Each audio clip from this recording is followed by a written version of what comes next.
December 18th, 1975. George and Kathy Lutz moved into 112 Ocean Avenue on December 18th. 28 days later, they fled in terror. George Lee Lutz, 28, of Deer Park, Long Island, had a pretty good idea of land and home values. The owner of a land surveying company, William H. Parry Inc., he proudly let everyone know that the business was a third-generation operation. His grandfather's, his father's, and now his. Between July and November, he and his wife Kathleen, 30, had looked at over 50 homes on the island's south shore before deciding to investigate Amityville. None in the $30,000 to $50,000 range had yet met their requirements, that the house must be on the water and that it must be one to which they could move George's business. In the course of their search, George called the Conklin Realty office in Massapequa Park and spoke to broker Edith Evans. She said that she had a new house that she wanted to show them, and that she could take them through the place between 3 and 3:30. George made the appoint $80,000. For a house described like that in the listing, it would have to be falling apart, or the typist could have left out a 1 before the 8. One might think she'd want to show a suspect bargain after dark and from the outside only, but she was glad to show them inside. The Lutz's examination was pleasant, swift, but thorough. Not only did it meet with their exact requirements and desires, but contrary to their anticipations, the house and other buildings on the property were in fine condition. Without hesitation, the broker then told the couple it was the DeFeo house. Everyone in the country, it seems, had heard about that tragedy, the 23-year-old Ronald DeFeo killing his father, mother, 2 brothers, and 2 sisters in their sleep on the night of November 13th, 1974. Newspaper and television accounts had told of the police discovering the 6 bodies all shot by a high-powered rifle. All, as the Lutzes learned months later, were lying in the same position, on their stomachs with their heads resting on their arms. Confronted with this massacre, Ronald had finally confessed. It just started. It went so fast I just couldn't stop. During his trial, his court-appointed attorney, William Weber, pleaded for his insanity.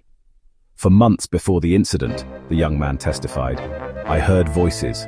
Whenever I looked around, there was no one there, so it must have been God talking to me. Ronald DeFeo was convicted of murder and sentenced to 6 consecutive life terms. I wonder if I should have told you which house this was before or after you saw it, the broker mused. I'd like to know for my future reference with clients looking for a house in the $90,000 range. Clearly she didn't feel the Lutzes would be interested in such an affluent property, but Kathy took one final look about the house, smiled happily and said, It's the best we've seen. It's got everything we ever wanted. Obviously she had never hoped to live in such a fine house. But George vowed to himself that if there was a way, this was the place he wanted his wife to have. The tragic history of 112 Ocean Avenue didn't matter to George, Kathy, or their 3 children. This was still the home they had always wanted. During the remainder of November and the early weeks of December, the Lutzes spent their evenings laying out plans for minor modifications to be made in the new house. George's surveying experience enabled him to rough out suitable layouts for the changes. He and Kathy decided one of the bedrooms on the 3rd floor would be for their 2 boys, Christopher, age 7, and Daniel, 9. The other upstairs bedroom they gave to their children as a playroom. Melissa, Missy, the 5-year-old girl, would sleep on the 2nd floor across the hall from the master bedroom. There would also be a sewing room and a big dressing room for George and Kathy on the same floor. Chris, Danny, and Missy were well pleased with their room assignments. Downstairs on the main floor, the Lutzes had a slight problem. They didn't own any dining room furniture. They finally decided that before the closing, George would tell the broker they'd like to purchase the dining room set left in storage by the DeFeos, along with a girl's bedroom set for Missy, a TV chair, and Ronald DeFeo's bedroom furniture. These things and other furnishings left in the house, like the DeFeo's bed, were not included in the purchase price. George paid out an additional $400 for these items. He also, at the legal ritual, the attorneys used up more than their usually allotted hairdos, weraces and parties of, and dealt each other long sheets of typewritten paper. The Lutz's lawyer explained that because of the impediments on the house, they did not have a clear title to the property, though they'd have the best that could be fashioned for their mortgage. But remarkably, the closing was all over a few minutes past noon. As they rushed from the office, their lawyers assured them they would have no problem, and eventually would get proper ownership papers. At 1 o'clock, George rolled into the driveway of 112 Ocean Avenue, with the trailer crowded with their belongings and the DeFeo's refrigerator, washer, dryer, and freezer that had been in storage. Kathy followed with the children in the family van with their motorcycle in the back. 5 of George's friends, young men in their 20s and husky enough to help move bulky items, were waiting.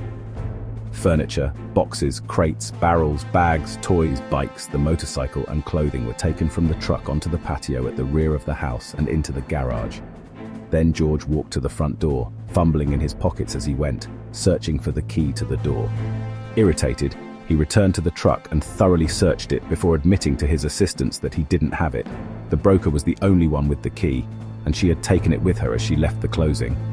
George called her, and she went back to her office to fetch it. When the side door was finally open, the 3 children leapt from the van, made right for their respective toys, and began a parade of unprofessional movers in and out of the house. Kathy designated the destination of each parcel. It took time to maneuver furniture up the fairly narrow stairwell leading to the 2nd and 3rd floors.